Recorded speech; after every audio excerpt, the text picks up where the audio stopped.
Ne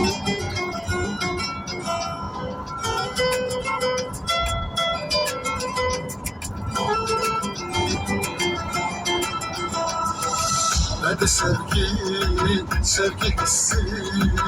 Ben onu sen görende hisselemiştim.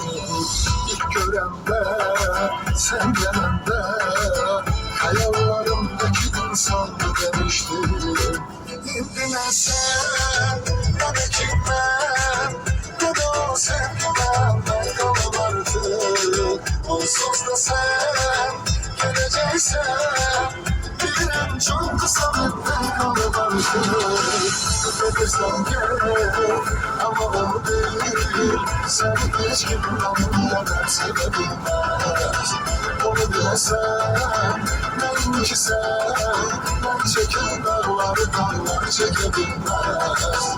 Gelirsen gel ama onu değil. Sen hiç kimden sevebilmez.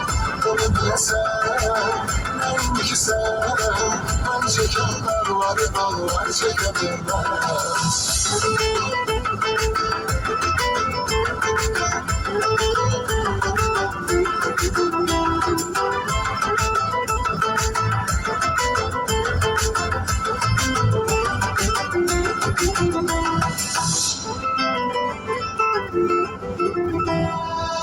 O günlerin hatırına son defa var senden son bir isteğim. Bilmem bilme sen bil.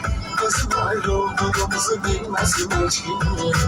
Dost tanışlar sana benden soruşsalar diyemem burada değilsen. Gidenleri saklamazlar, esrimde kalmadan hiç burada değilsen. Öpürsen gel ama onu bil. Seni hiç kim onun kadar sevebilmez. Onu bilesen neymiş sen, ben çeken dağlar çekebilmez. Gelirsen gel ama onu bil. Seni hiç kim onun kadar sevebilmez.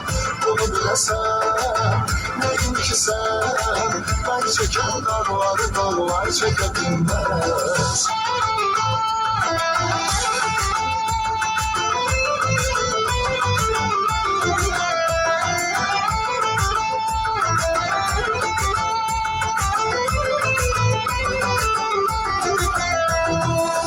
Gelirsen git ama onu bil. Seni hiç kim benim kadar sevebilmez.